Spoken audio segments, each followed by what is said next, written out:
tout temps, tu es Dieu. En tout temps, tu es bon. En tout temps, tu nous aimes. En tout temps.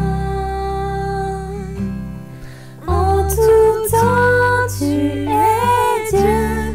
En tout temps, tu es bon.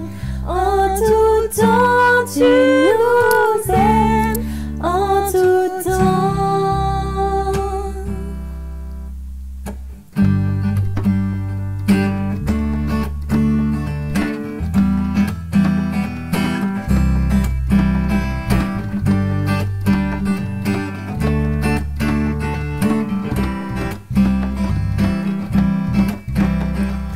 Dans chaque saison, dans les hauts, les bas, tu es toujours là, tu es fidèle. De jour en jour, tu es un roc, notre refuge et notre joie. En tout temps, tu es Dieu. En tout temps, tu es bon. En tout temps, tu nous aimes. En tout temps. Dieu de l'infini, Dieu de l'univers, toi seul est l'alpha et l'oméga. Dieu Emmanuel, le roi d'espoir qui règne. Nul n'est comme toi, Dieu tout-puissant. En tout temps, tu es Dieu. En tout temps, tu es bon. En tout temps, tu nous aimes. En tout temps. En tout temps, tu es Dieu.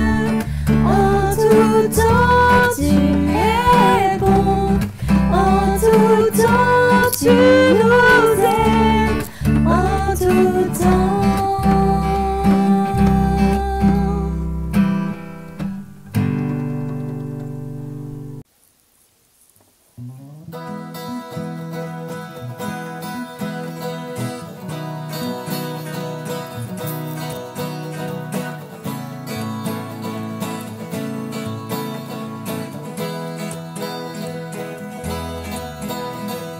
Ouvre les yeux de mon cœur, Père. Ouvre les yeux de mon cœur. Je désire te voir. Je désire te voir. Ouvre les yeux de mon cœur, Père. Ouvre les yeux de mon cœur. Je désire te voir. Je désire te voir. Élevé au plus haut des cieux, rayonnant de l'éclat de ta gloire, répands ton amour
Tu es saint, tu es saint.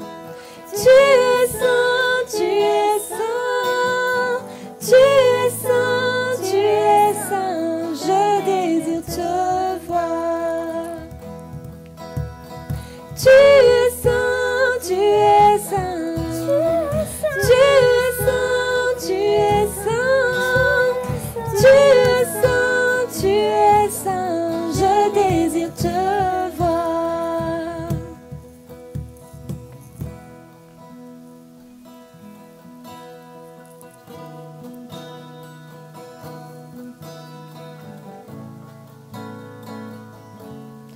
Je désire te voir.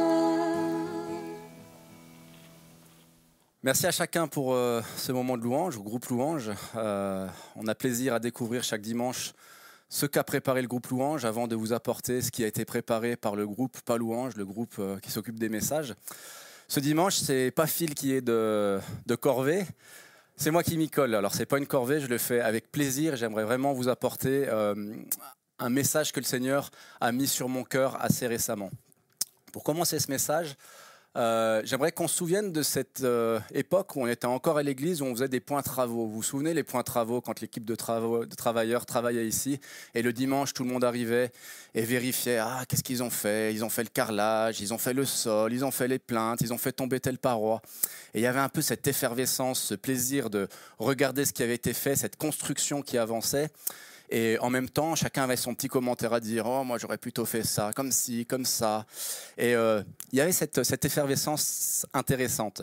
Et ça a fait tilt en moi par rapport à un texte qui est dans la Bible, un texte qu'on connaît très bien et que je veux partager avec vous ce matin. Je croyais que je le connaissais très bien, mais je ne le connaissais pas si bien que ça. J'en avais un souvenir de l'école du dimanche. Et ce texte qu'on veut lire, c'est le texte des deux maisons, la maison sur le roc et la maison sur le sable. Vous voyez, ces belles maisons qui ont été faites ici pour le représenter. Donc, avant de passer dans des choses concrètes, on va simplement relire ce texte pour que tout le monde l'ait bien en tête. Donc, il se situe dans l'évangile de Matthieu, chapitre 7, versets 24 à 29. Même verset 21, on va démarrer au verset 21. Pour entrer dans le royaume de Dieu, il ne suffit pas de me dire « Seigneur, Seigneur ». Il faut accomplir la volonté de mon Père céleste. Au jour du jugement, nombreux sont ceux qui me diront « Seigneur, Seigneur, nous avons prophétisé en ton nom, nous avons chassé des démons en ton nom, nous avons fait beaucoup de miracles en ton nom. » Et je leur déclarerai alors « Je ne vous ai jamais connu, allez-vous-en, vous qui pratiquez le mal. » C'est pourquoi celui qui écoute ce que je dis et qui l'applique ressemble à un homme sensé qui a bâti sa maison sur le roc. Il a plu à verse, les fleuves ont débordé, les vents ont soufflé avec violence.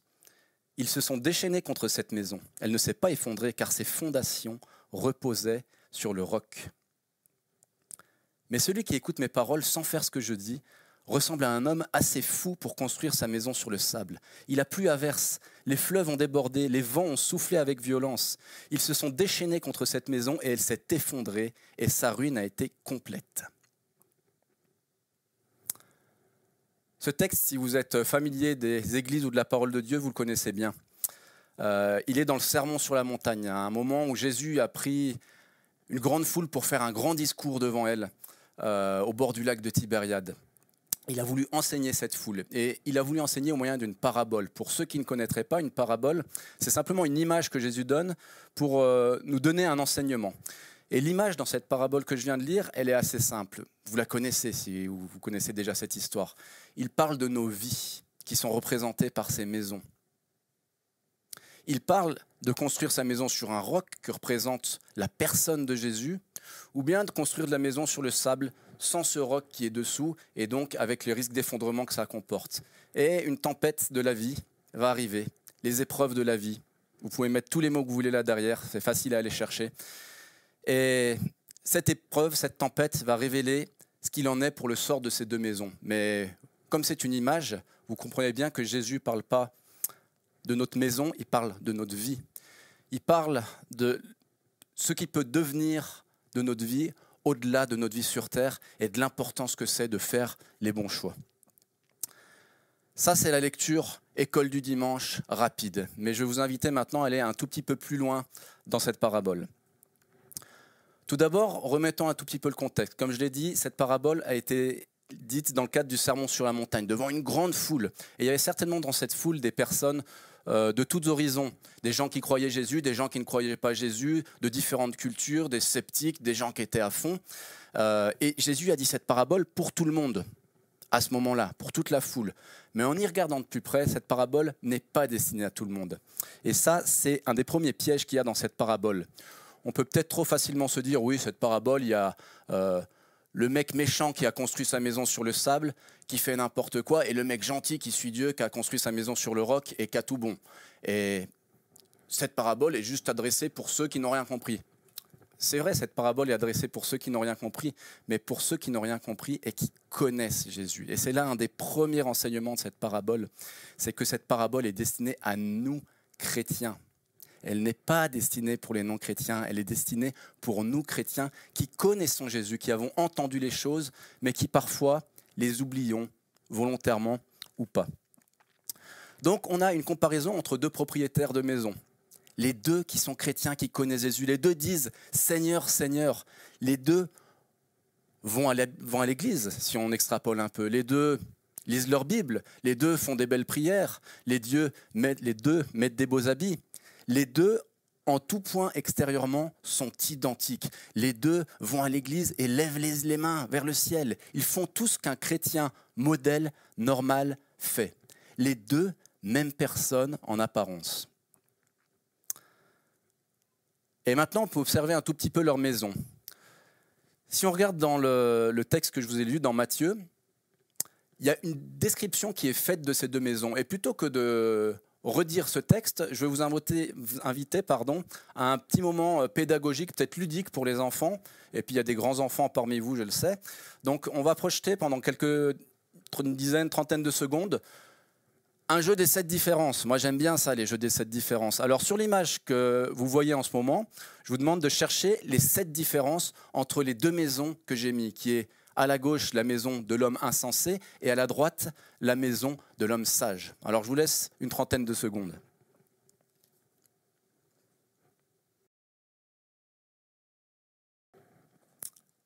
Ok, vous y êtes? Alors, combien de différences? 5, 6, qui en a trouvé 7? Ça m'étonnerait que vous en ayez trouvé 7, vous me connaissez un petit peu, je suis un petit peu piégeur des fois. Il n'y a pas 7 différences, il n'y a pas 6 différences sur ces images. Désolé les enfants, je vous ai un petit peu menti. Il y a 0 différence sur les deux images que je viens de vous montrer.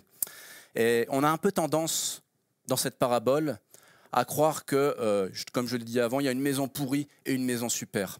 Relisez les textes, les deux maisons en extérieur sont exactement les mêmes propriétaires, les mêmes maisons. Ils ont certainement eu la même volonté de faire une belle maison avec les mêmes matériaux, tout le meilleur cœur qu'ils pouvaient y mettre y est passé. Et extérieurement, ces maisons sont exactement les mêmes, de la même manière que les deux propriétaires sont les mêmes. Mais vous le savez bien, cette histoire n'est pas si simple. Il n'y a pas que l'extérieur qui compte. Et c'est là le premier piège que veut nous apprendre à éviter cette parabole. Vous allez voir, on va avoir différents pièges au fur et à mesure qu'on va avancer. Ce premier piège, je l'ai appelé le piège du pas vu, pas pris. Ces deux maisons en extérieur sont les mêmes. Les propriétaires sont les mêmes, ils vont à l'église, ils sont beaux, ils louent Dieu. Mais dans leur fondation, dans leur cœur, il y a une différence fondamentale. Une maison est fondée sur le roc, est solide, et l'autre ne l'est pas du tout. Alors je définis juste le terme fondation un instant parce que je me suis rendu compte avec les enfants que ce terme n'était pas si simple. Je suis allé chercher dans le dictionnaire une définition. Une fondation se définit comme la partie d'un bâtiment ou d'un ouvrage qui assure la transmission qui assure la transmission dans le sol des charges. C'est-à-dire que tout le poids, toutes les choses dures qu'il y a dans cette maison vont reposer dessus. Quand vous voyez des travaux et que vous voyez la première chose qui est faite dans des travaux, c'est de couler une dalle, c'est pour que les fondations soient solides. Et ça, c'est la fondation que représente Jésus. Comme je l'ai dit, le piège du pas vu, pas pris, c'est un avertissement sérieux pour nous. Jésus nous dit, attention, peut-être que extérieurement, tu montres quelque chose qui n'est pas en l'intérieur de toi. Et je veux pour ça lire 2 versets qui vont illustrer mes propos. Un premier qui est dans Matthieu 23. Alors je vous préviens, il faut un tout petit peu vous accrocher parce que ces versets, ils sont difficiles. Et je viens avec toute humilité à vous les lire, parce que je les ai pris pour moi en pleine face, premièrement. Alors je vous demande de les accueillir avec humilité, de laisser votre cœur être ouvert et sensible à ces versets. Matthieu 23, au chapitre 23. Vous ressemblez à des sépulcres blanchis qui paraissent beaux au dehors et qui, au dedans, sont pleins d'ossements de mort et de toute espèce d'impureté. Vous de même, au dehors, vous paraissez juste aux hommes, mais au dedans, vous êtes pleins d'hypocrisie et d'iniquité. Et dans Luc 8, on peut lire « Il n'est rien de caché qui ne doive être découvert, rien de secret qui ne doive être connu et mis au jour. Prenez donc garde à la manière dont vous écoutez. » Premier piège, le piège du pas vu, pas pris. Ne nous y trompons pas, Jésus voit au-delà de notre apparence, voit à l'intérieur de nos cœurs ce que peut-être personne d'autre sur cette terre ne verra jamais. Un deuxième piège que je veux partager, c'est le piège que je vais nommer l'évangile de la prospérité. Ah, ça c'est un terme très chrétien. Si tu n'es pas chrétien, tu me dis, mais il parle de quoi? Alors je vais le définir à ma manière, le piège de l'évangile de la prospérité. C'est ce qui consiste à dire, je connais Jésus, donc dans ma vie, tout roule. Je caricature. Je suis riche, j'ai une belle maison, j'ai des beaux enfants bleus qui courent dans la prairie, tout va bien, il n'y a pas de malheur qui s'abat sur moi, rien. C'est pas vrai. Longtemps, on a peut-être prêché ça dans certaines églises, parce que c'est vrai que connaître Jésus, c'est une bénédiction pour notre vie, mais ça ne garantit pas que tu ne vas pas être au-devant de certaines tristesses, de certains malheurs, de certaines difficultés dans ta vie. On voit ça très bien avec ces deux maisons. Même propriétaire, même maison, même tempête qui est venue s'abattre sur eux. La même tempête. Il n'y a pas une maison qui a été épargnée et l'autre qui a été touchée par cette tempête. Les deux ont été touchés par cette tempête de plein fouet. Et ça, c'est un piège qu'il faut qu'on se souvienne. Nous autres chrétiens, nous sommes touchés. Est-ce que Dieu a dit que nous serons toujours à l'abri? Non. Est-ce que quand la tempête arrive, cela veut dire que Dieu est absent? Non, pas du tout. Alors souvenons-nous-en, sur ce piège de l'évangile de la prospérité, que Dieu n'est pas une machine à bonbons qui distribue des bénédictions. Oui, Dieu distribue des bénédictions, mais il y a autre chose. Dieu veut aussi nous travailler avec des tempêtes qui arrivent pour révéler notre vraie nature. En éprouvant le travail de chacun, une tempête, elle vient révéler la différence entre le vrai disciple et le faux disciple. La tempête, dans cette parabole, symbolise toutes les épreuves de la vie, comme les maladies, le chômage, les échecs, les tourments émotionnels, les tourments psychologiques, etc., etc. Vous pouvez mettre tous les mots que vous voulez là-dedans. Quand tout est hors de contrôle, une tempête, une épreuve, a cette étonnante propriété de venir révéler sur quelle fondation repose notre vie, notre maison. Qu'est-ce qu'il y a à l'intérieur qu'on ne voit pas depuis l'extérieur? Et laisse-moi te dire que même si tu parviens à traverser toute ta vie ici-bas sans tempête, allez, ça peut peut-être arriver, j'ai un petit peu des doutes, mais ça peut peut-être arriver. Il y en a une de tempête que tu ne vas pas éviter un jour, ça s'appelle la tempête du jugement dernier. C'est un nom qui fait un peu peur comme ça. Mais c'est un jour où toi, moi, chacun de nous, individuellement, on va se retrouver face à Jésus. Et là, Jésus va nous regarder dans les yeux et va nous juger. Il va dire, voilà, comment est-ce que tu t'es comporté? Est-ce que tu as gardé la foi jusqu'au bout? Et cette tempête-là, on ne peut pas se maquiller. On ne pourra pas mettre un masque, on ne pourra pas tricher. On en lit un petit passage dans 1 Corinthiens 3. J'ai travaillé comme un bon entrepreneur et posé les fondations. C'est Paul qui parle, écoutez comme c'est en ligne direct avec le texte qu'on étudie là. J'ai travaillé comme un bon entrepreneur et posé les fondations. Mais il faut que chacun prenne garde à la manière dont il bâtit. Car les fondations sont déjà en place dans la personne de Jésus-Christ et nul ne peut en poser d'autres. Certains utiliseront de l'or, de l'argent, des pierres précieuses pour bâtir sur ces fondations. D'autres utiliseront du bois, du foin ou de la paille. Mais la qualité de l'ouvrage de chacun sera clairement révélée au jour du jugement dernier, la tempête du jugement dernier. En effet, ce jour se manifestera par le feu, et le feu éprouvera l'ouvrage de chacun pour montrer ce qu'il vaut. Alors là, j'espère que je suis arrivé à vous convaincre. qu'est-ce qu'on décide de bâtir? Est-ce qu'on décide de bâtir responsable pour l'éternité ou est-ce qu'on se décide de s'en moquer? Il faut se rappeler quelque chose. Jésus lui-même était menuisier. Et quand il a parlé de cette parabole, je pense qu'il savait mieux de quoi il parlait que moi qui suis informaticien. Il savait que pour construire une maison, il faut se poser. Il faut réfléchir aux évolutions que va subir cette maison dans le temps. Il faut réfléchir aux différentes épreuves qu'elle va pouvoir subir pour qu'elle y résiste, non pas un jour, 2 jours, mais pour le long terme. Il faut donc prendre la peine de s'asseoir et d'étudier les besoins et d'investir dans cette évaluation des besoins et dans ce travail préparatoire. L'homme insensé, je ne vous dis pas lequel c'est l'insensé, parce que, je vous l'ai dit, on ne sait pas forcément extérieurement. Là, on ne voit pas les fondations. L'homme insensé, en bâtissant sa maison sur le sable, a montré qu'il ne vit que par la vue et pour le présent. Il n'a pas de vision de l'avenir. Il a voulu construire sa maison rapidement et en tirer le meilleur profit en ignorant tous les avertissements qu'on avait pu lui faire et tout ce qu'il savait.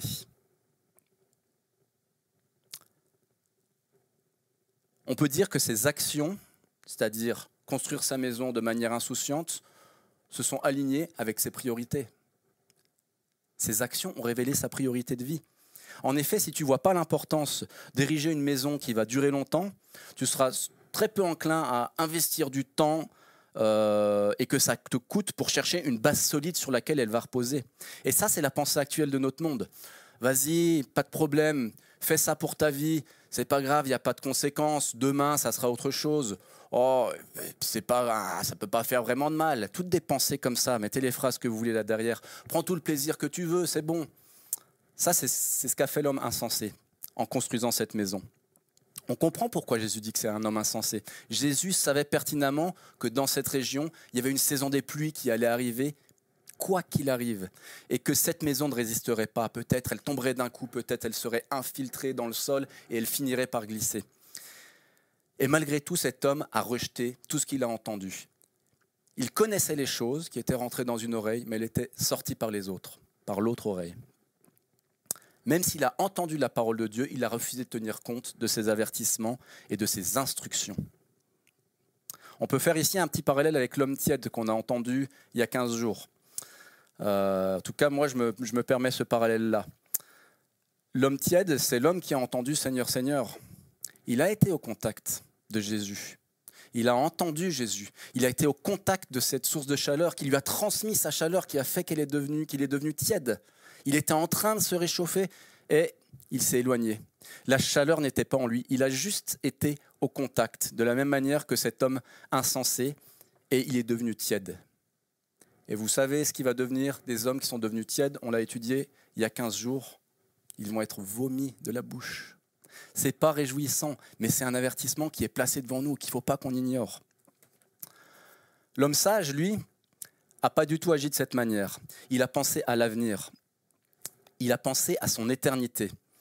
Quand il a projeté de construire une maison, il a voulu qu'elle dure longtemps parce qu'elle allait être construite sur le roc. Alors qu'est-ce que c'est ce roc? Je l'ai dit tout à l'heure, ce roc, c'est Jésus. Et on veut juste lire quelques passages dans sa parole qui nous le montrent en quoi c'est un roc. Pour qu'une fondation soit solide, je ne suis pas un expert du bâtiment encore une fois, mais je pense qu'il faut qu'elle ne tremble pas, qu'elle ne bouge pas, qu'elle soit constante. Et écoutez ce qui est dit sur Jésus dans la parole. Dans Deutéronome 32, « Je proclamerai le nom de l'Éternel. Il est le rocher, ses œuvres sont parfaites, toutes ses voies sont justes. C'est un Dieu fidèle et sans iniquité, il est juste et droit. » Dans Nombre 23, « Quand il dit quelque chose, il le réalise. Quand il fait une promesse, il la tient. » Ça, c'est un roc. Ça, c'est une fondation sûre. Un dernier dans Hébreux 13, « Confiez-vous en l'Éternel, car l'Éternel est le rocher des siècles. » C'est fou comme cette histoire est intemporelle. Oui, le rocher des siècles, c'était vrai il y a 2000 ans. C'est totalement vrai encore aujourd'hui. Alors, on a vu un petit peu sur les plans de construction. Et maintenant, on va s'intéresser un tout petit peu au sous-sol. modestement, j'aimerais dire que le nom de cette histoire me dérange un peu comme elle est écrite dans la plupart des Bibles. L'histoire de la maison sur le roc et sur le sable. Moi, en 2020, alors je ne vais pas faire une hérésie, mais pour me faire réfléchir sur cette image, sur cette histoire, je l'appelle plutôt l'histoire de deux maisons sur le sable. Parce que j'ai l'impression que c'est comme ça que sont nos vies actuellement. On est loin de cette histoire et de cette image d'école du dimanche où il y a une maison sur la plage, la paillote sur la plage, et l'autre en haut de la montagne, directement sur le rocher. Non, non, imaginez juste un petit instant, faites cet exercice. Il y a deux maisons sur la plage.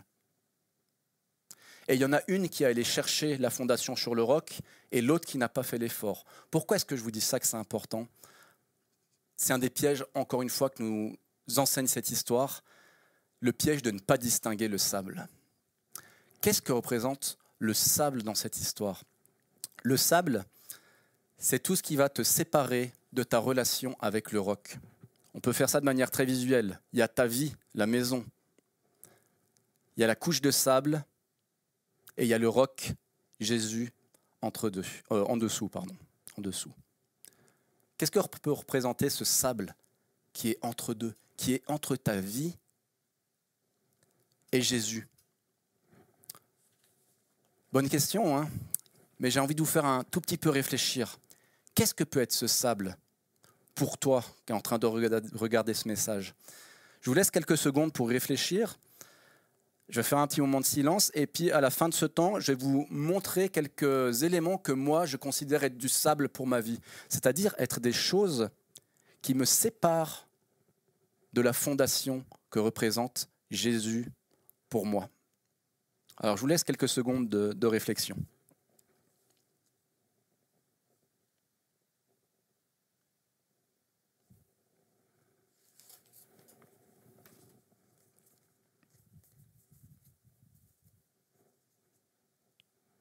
Je vous laisse le temps de continuer à réfléchir et pendant ce temps, je vous montre quelques grains de sable que moi j'ai identifiés.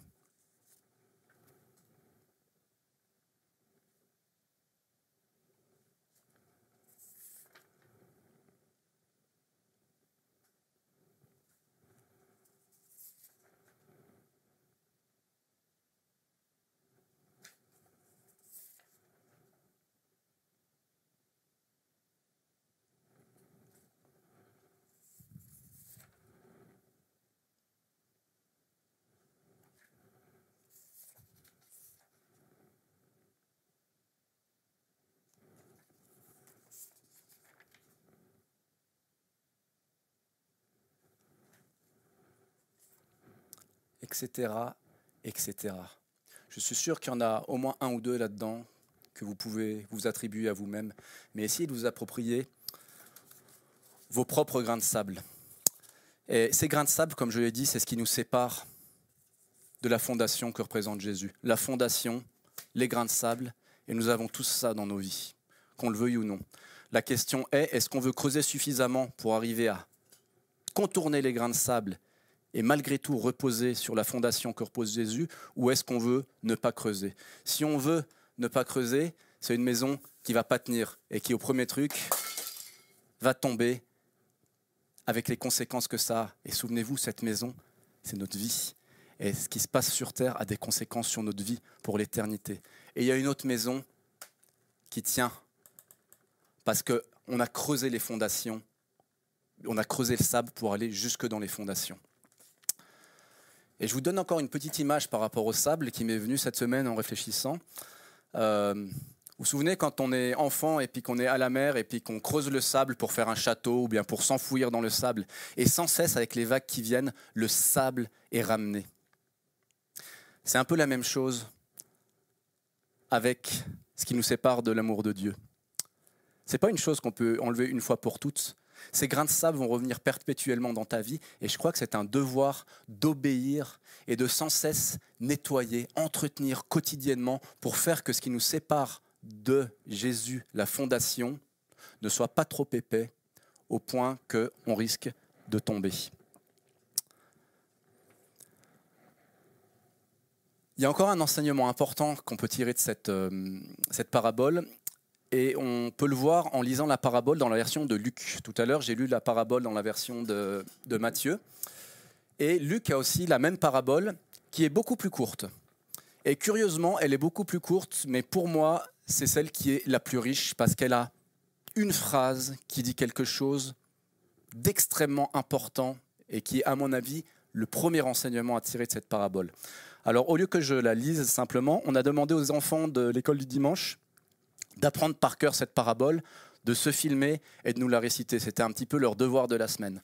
Alors, je vais laisser la place maintenant aux enfants de l'école du dimanche pour nous réciter cette parabole, version de Luc. Et pendant que vous l'entendez, on va peut-être l'entendre plusieurs fois, essayez de trouver qu'est-ce qui est différent de la version de Matthieu que j'ai lue tout à l'heure. Il y a une phrase qui est totalement différente, qui n'existe pas dans la version de Matthieu. Bonjour à chacun, j'espère que vous allez tous bien. Et ce matin, j'aimerais particulièrement accueillir les enfants. Alors bonjour les enfants. Ouh, les enfants, vous êtes là? Ah, tiens, ça n'a pas l'air. Les enfants, vous êtes bien avec nous? Ah, voilà, génial! Alors, c'est génial de vous voir ce matin. Alors, ce matin, je vous ai apporté deux choses. Je vous ai apporté ma Bible et je vous ai apporté une autre chose que j'aime énormément, une barre chocolatée. Ah ah, oui, une barre chocolatée, parce qu'en fait, je suis un grand gourmand.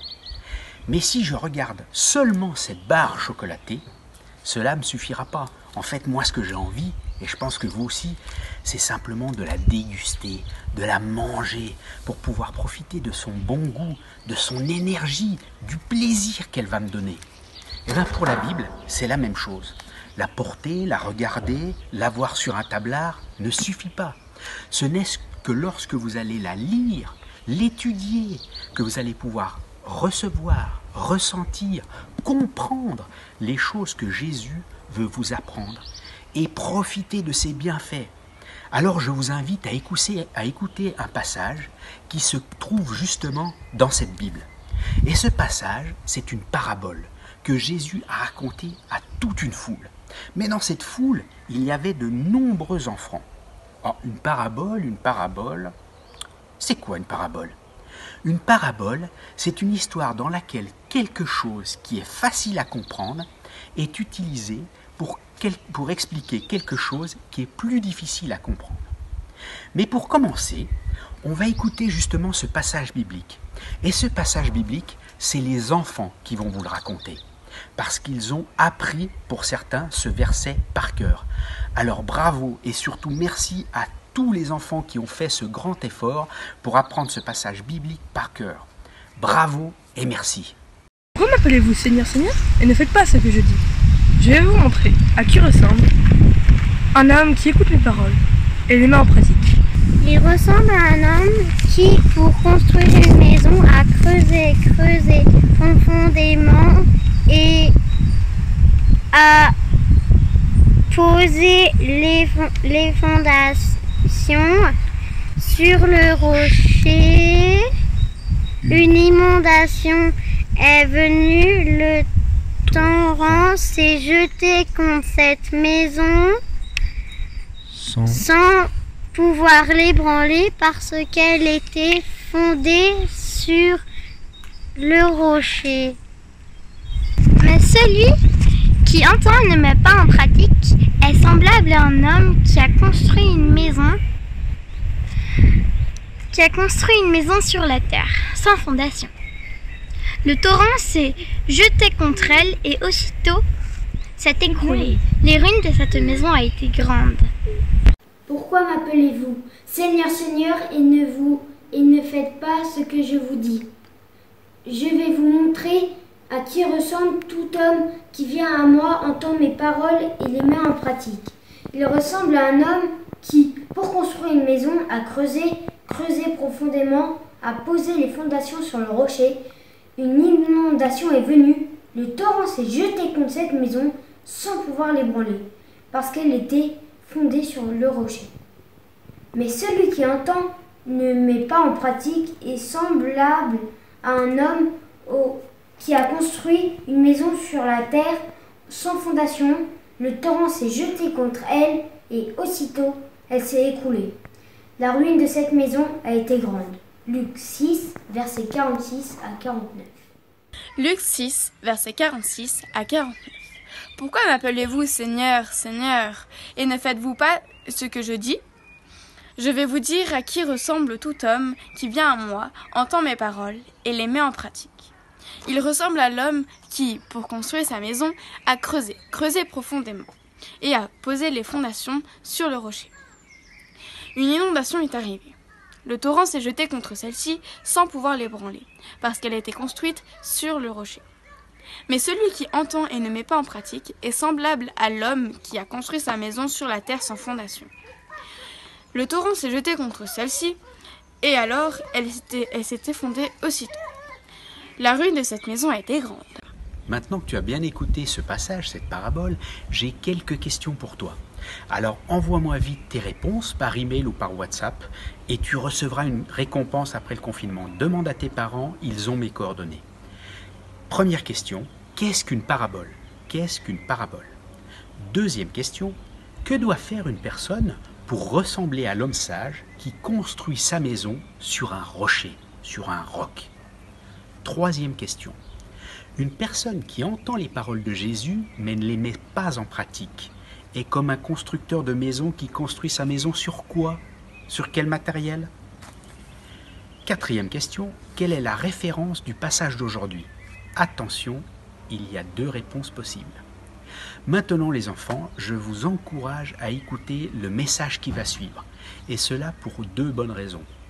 Parce que l'on va parler de la même parabole et vous pourrez apprendre d'autres choses. Et également, vous allez entendre un tout nouveau prédicateur. D'ailleurs, ça sera ma question bonus du jour. Quel est le prénom et le nom de ce nouveau prédicateur ? Et si en plus vous me donnez l'âge, alors là, double récompense. À bientôt et surtout, n'oubliez pas. Jésus est formidable! Ok, merci les enfants de l'école de dimanche, c'est sympa de vous voir. Vous faites partie de l'église aussi et on est content que vous puissiez participer à ce culte. Est-ce que les petits ou les plus grands, vous avez trouvé cette phrase ou ce mot qui est dans la version de Luc qui n'est pas dans la version de Matthieu ? Elle est très importante, elle est fondamentale pour moi. Cette phrase, c'est le fait que l'homme sage a creusé. Il a creusé profondément. Regardez toutes les versions que vous pouvez trouver, c'est à chaque fois doubler le terme. Creuser, virgule, creuser profondément.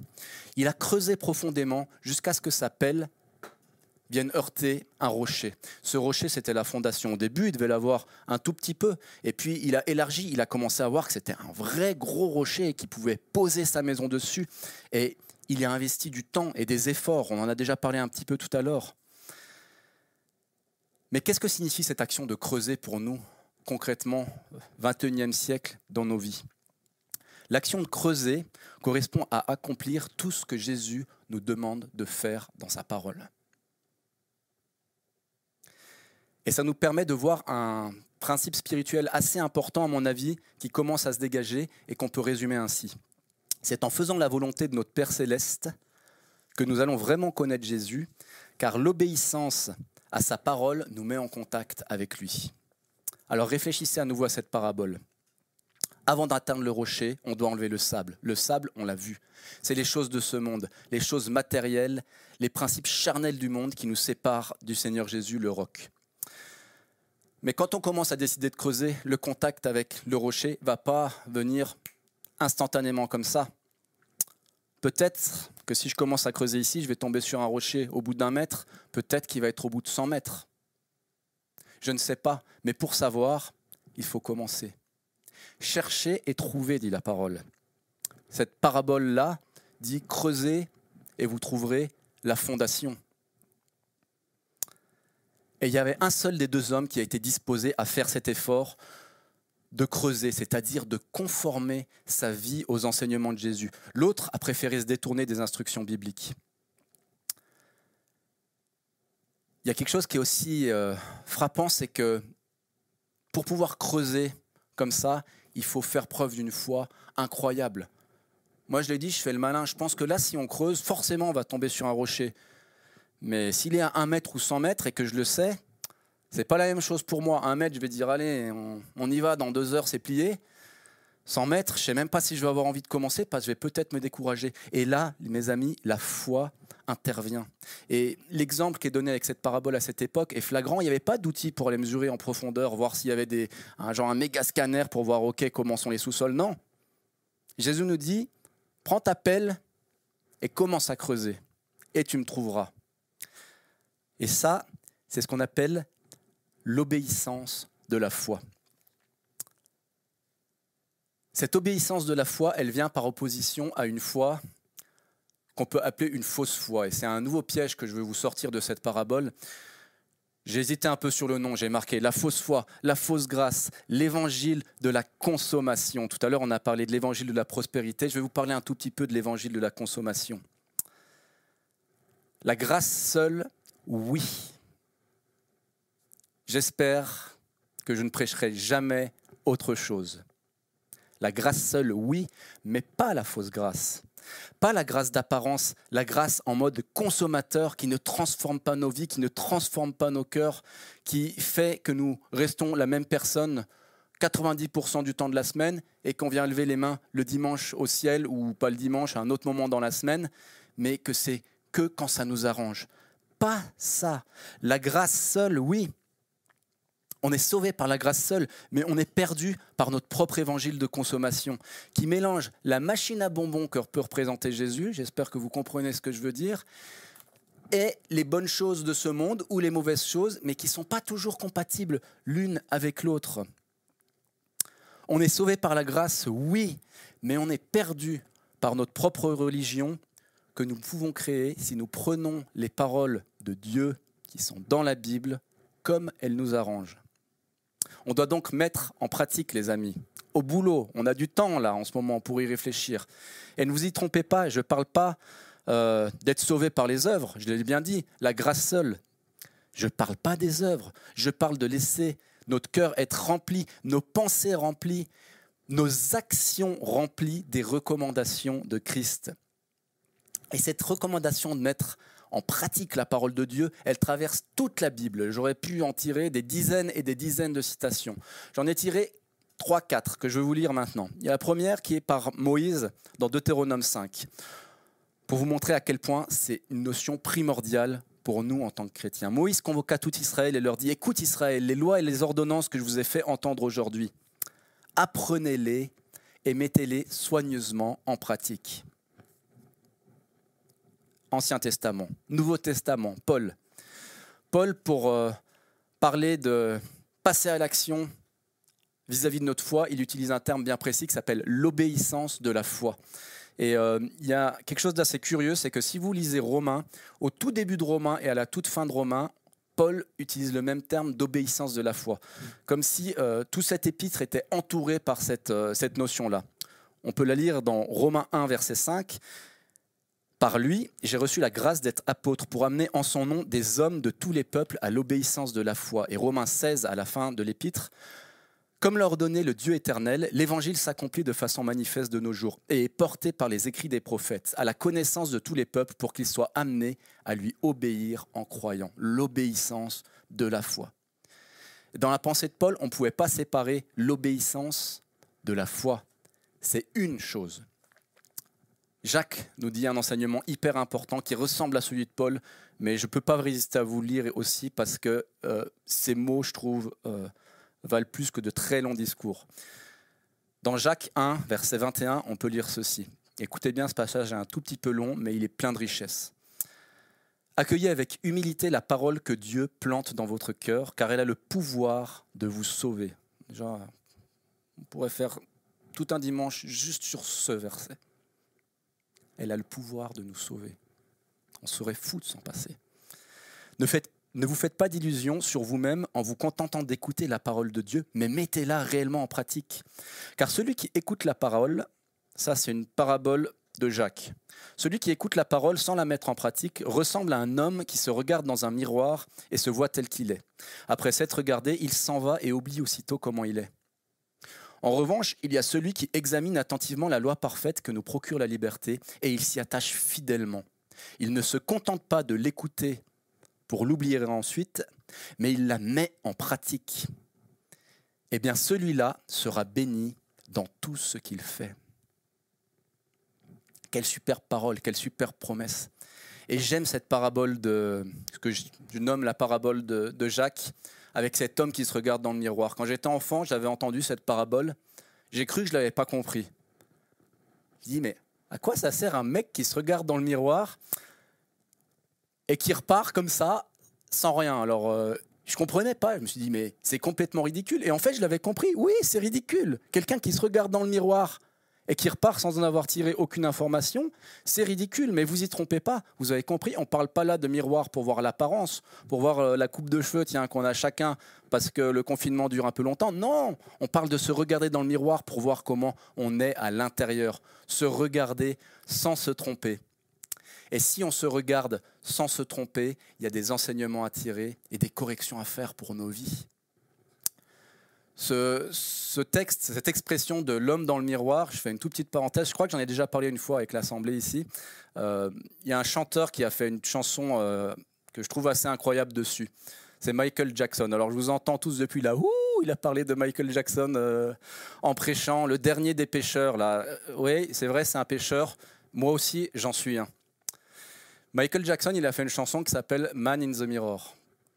Si vous allez sur le lien YouTube, la description YouTube de ce culte, on a mis les traductions de cette chanson dans la description. Allez jeter un œil après le culte et regardez ce qu'il dit. J'ai vérifié, ces paroles sont de lui. C'est lui qui est l'auteur de ce texte-là. Il s'est regardé dans le miroir et il a dit ce qu'il a vu. Je ne vous dis pas ce que c'est qu'il a vu. Allez le voir, je trouve ça assez troublant, assez magnifique en même temps, de voir certaines failles qu'il pouvait avoir et d'avoir pu les coucher sur le papier. Et nous, quand est-ce que c'est la dernière fois qu'on a fait ça? De coucher ces failles sur le papier. Je ferme la parenthèse. Je reviens à cette mise en pratique. Pourquoi est-ce qu'elle est si importante? Pierrick, tu nous dit qu'il faut obéir. La Bible nous dit d'obéir tout le temps. Il y a une promesse à l'obéissance, les amis. Je ne peux que vous la lire. Et là, c'est plus Michael Jackson, c'est Jésus qui l'a dit. Ça va vous calmer, ça. Écoutez cette promesse de Jésus. Jean 14, verset 21. Celui qui a mes commandements et qui les garde, c'est celui qui m'aime. Ça, c'est la partie qu'on a à faire. Ça s'arrête là. Avoir ses commandements et les garder. Et ça va en découler qu'on va aimer Jésus. Et écoutez tout le reste, qui sont les promesses, tout ce qui en découle pour nous, pour lequel nous n'avons rien à faire. Celui qui m'aime sera aimé de mon Père, je l'aimerai, je me ferai connaître à lui, mon Père l'aimera, nous viendrons à lui et nous ferons notre demeure chez lui. Jésus nous confie qu'il va se manifester à nous. À qui est-ce qu'il va se montrer? À celui et à ceux qui lui obéissent, à ceux qui gardent ses commandements. Et c'est ça l'obéissance de la foi version Jésus. Et elle est encourageante parce que ça va nous nourrir. Plus on va obéir, plus Jésus va être près de nous et plus on va avoir envie d'obéir à nouveau, même s'il y aura des moments difficiles. La cohérence entre notre foi et notre vie témoigne donc de notre intégrité. Et c'est cette intégrité qui va donner un fondement solide à l'autorité spirituelle qu'on va pouvoir avoir dans la vie ici-bas déjà. Elle est un peu compliquée cette phrase que je viens de dire, alors je vais la redire avec des mots un peu plus simples. Ce que nous vivons crie plus fort que ce que nous disons. Retenez bien ça, ce que nous vivons crie plus fort que ce que nous disons. Je trouve que ça résume bien cette parabole. Et Jésus, il en était le parfait exemple. À la fin même de cette parabole, juste après, dans Matthieu 7, verset 28, on peut lire ceci. Quand Jésus eut fini de prononcer ces paroles, les foules restèrent frappées par son enseignement, car il enseignait avec autorité et non comme les spécialistes de la loi.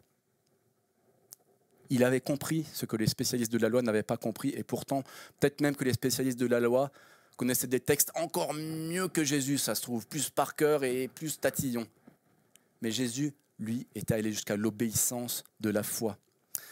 Alors tout ça, c'est un programme bien difficile, les amis. Vous allez me dire, tu nous pètes un peu le moral là, à devoir obéir alors que c'est difficile. C'est vrai, c'est difficile, mais je vous l'ai dit, ça en vaut la peine. Et souvenez-vous de l'avertissement qu'on a eu avec cette maison. La bonne nouvelle, parce qu'il y en a une, c'est que Jésus nous a donné pour moi 2 aides fondamentales. La première, c'est Pâques. Dimanche dernier, on a fêté Pâques. Oui, on doit obéir. Oui, des fois, ça va être difficile parce que oui, on est attiré par le monde aussi. Mais Jésus a pris tes échecs. Jésus savait déjà que tu allais te planter. Jésus savait déjà que ça allait être difficile. Et il a pris ses échecs, il a pris cette responsabilité à la croix et il a payé pour toi. C'est une phrase qu'on dit souvent, ça, nous autres chrétiens. Mais c'est la réalité de ce qui s'est passé. Tu n'as pas à te sentir coupable parce que tu fais des échecs. Tu as à te sentir coupable parce que tu veux ne pas faire d'efforts. Oui, ça peut être parce que tu laisses le monde occuper tes pensées. Oui, mais pas parce que tu es en échec alors que tu es au milieu du combat. Alors je veux t'encourager à continuer ce combat si tu es dedans. La deuxième bonne nouvelle, Jésus à la Pâque. Après la Pâque, Jésus est parti. Il nous a laissé son esprit. Et écoutons ce passage merveilleux dans Ézéchiel. Et vous allez voir comme quoi la Bible est parfaite. Ézéchiel savait déjà comment ça pouvait être difficile d'appliquer les ordonnances. On lit dans Ézéchiel 36. « Je vous donnerai un cœur nouveau et je mettrai en vous un esprit nouveau. J'ôterai de vous le cœur de pierre et je vous donnerai le cœur de chair. Je mettrai mon esprit en vous et je ferai en sorte que vous suiviez mes ordonnances et que vous observiez et pratiquiez mes lois. » Et c'est ce que Jésus nous demande de faire pour être l'homme sage. Donc, on a les armes, les amis. J'ai envie de terminer ce message en revenant sur le contexte. On était dans le sermon sur la montagne. Cette parabole est tout à la fin du sermon sur la montagne. Et le sermon sur la montagne, la conclusion du sermon sur la montagne est difficile, est quelque chose d'assez dur à entendre pour nos oreilles. Et on se dit, Jésus, si c'était un orateur qui venait faire un discours chez nous, c'est pas un bon orateur. Pourquoi il finit avec un truc qui nous pète un peu le moral comme ça, avec des avertissements terribles? On comprend pas. Regardez tous les avertissements qu'il y a juste avant ce passage-là de la maison sur le roc. D'abord, Jésus, Matthieu 7, relisez le chapitre Matthieu 7. Jésus dit que ceux qui choisissent le chemin spacieux aboutiront à leur propre destruction. Jésus dit qu'un arbre qui ne produit pas de fruits, pas de bons fruits, sera jeté dans le feu. Puis, il y a une mise en garde sur ceux qui confessent de leur bouche « Seigneur, Seigneur », mais qui n'obéissent pas. Et enfin, il y a une mise en garde sur ceux qui ont entendu et qui n'obéissent pas non plus. C'est celle qu'on vient de voir avec cette maison. Et ces paroles sont super dures, on ne comprend pas. Jésus, il commence le sermon sur la montagne avec « heureux, heureux, heureux ». Il n'y a que des heureux au début, que des bénis. Et à la fin, il n'y a que des avertissements. Qu'est-ce qui se passe là? Ce qui se passe, c'est normal. Si vous avez des enfants, vous savez ce qui se passe. Il y a des moments où on voit ces enfants qui vont déraper et on préfère leur expliquer et leur dire la vérité, quitte à ce que ce soit une vérité qui blesse et qui fasse un peu mal, mais pour que sur le long terme, ils en ressortent grandis. Et c'est exactement ce que fait Jésus avec nous dans cette parabole. Il nous avertit. Il sait qu'on a des cœurs qui risquent de tanguer. Il sait qu'on peut avoir tendance à ne pas vouloir trop chercher la fondation parce que c'est fatigant, c'est coûteux, ça demande un effort. Mais moi, j'ai envie de te dire que ça en vaut la peine. Et ça en vaut la peine parce que Jésus nous avertit là-dessus. Et on a tout à y gagner. Si on résume un peu tout l'ensemble du sermon sur la montagne, je me suis risqué à le résumer en 2 principes. Le premier principe, il affirme qu'il n'y a que 2 destinées possibles pour la vie humaine. Il y a un chemin qui mène au ciel. Mener au ciel, qu'est-ce que ça veut dire? Je ne sais pas si c'est dans les nuages. Il y a un chemin qui mène dans la présence de Dieu et un chemin qui mène à l'absence totale de Dieu. Le deuxième principe affirme que ceux qui sont sur le premier chemin, donc celui qui amène à la présence éternelle de Dieu, ils se sont distingués par leur obéissance à Dieu. Et c'est le dernier piège que je veux vous tirer de cette parabole. Nous ne nous y trompons pas. Il y a une chanson qui dit, vous la connaissez tous, « On ira tous au paradis ». On ira tous au paradis? Quand j'ouvre la parole, c'est pas ce que je vois. Alors vous allez me dire, Pierrick, c'est pas un bon message pour évangéliser les gens, ça, tu vas leur faire peur. Ouais, c'est vrai. C'est pas C'est pas un super message, mais j'ai envie de te dire, Dieu nous a laissés libres. On n'est pas des robots dans les mains de Dieu, on n'est pas des lemmings, pour ceux qui voient ce que c'est des lemmings, et les plus jeunes peut-être verront. Dieu nous a créés et nous a dit, voici maintenant, je mets devant toi la mort et la vie, et choisis de faire une vie du n'importe quoi sur laquelle tu ne pourras pas te reposer et qui va finir très très mal pour ton éternité, ou choisis de construire sur le roc. Et c'est le dernier verset que je veux vous lire. J'ai trouvé ce verset assez récemment, j'étais passé des dizaines de fois dessus et je n'avais pas tilté la profondeur qu'il avait. C'est Jésus qui parle. On peut lire ça dans Matthieu 23. Matthieu 23, Jésus dit « Jérusalem, Jérusalem, combien de fois ai-je voulu rassembler tes enfants comme une poule rassemble ses poussins sous ses ailes, et vous ne l'avez pas voulu. Maintenant, votre maison va être abandonnée et restera déserte. » Aujourd'hui, c'est comme si Jésus te disait « Pourquoi est-ce que tu as choisi de mourir ? J'ai mis devant toi la mort et la vie. Pourquoi est-ce que tu as choisi d'emprunter le chemin de la mort ? Jérusalem, je ne désire pas que tu sois condamné, mais ta décision ne me laisse aucun choix. Alors ne faisons pas la même erreur que cet homme insensé. Ne bâtissons pas notre maison sur des choses qui n'en valent pas la peine. Ne construisons pas nos vies sur des choses qui n'en valent pas la peine. Parce que sinon, chaque année, la saison des pluies va quand même arriver et va finir par nous emporter. Alors, allons-nous suivre Jésus en nous engageant à lui obéir, ou allons-nous prendre le risque d'écouter sa parole d'une seule oreille seulement ? Ma prière pour nous tous, c'est que connaissant ces avertissements, on choisisse de devenir et d'être dès à présent des bâtisseurs d'éternité. On va laisser maintenant la place au groupe Louange pour terminer avec un ou deux chants. On vous souhaite une bonne semaine. On revient juste après ce chant pour les annonces. À tout de suite. Quand je sonde l'univers,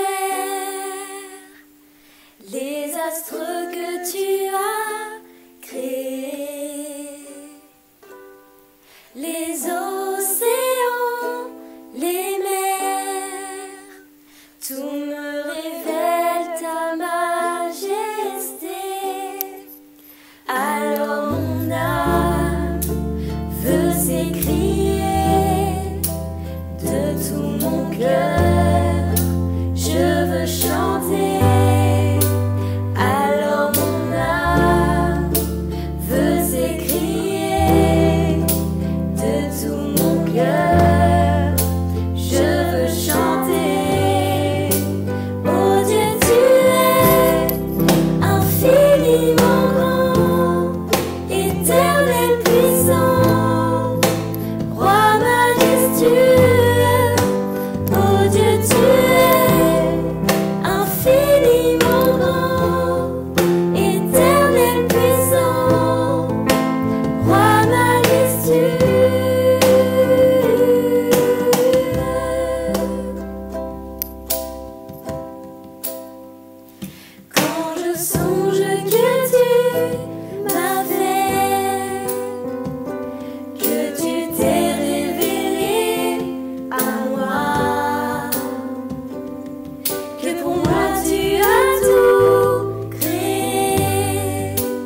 Ok, merci pour ce moment de louange.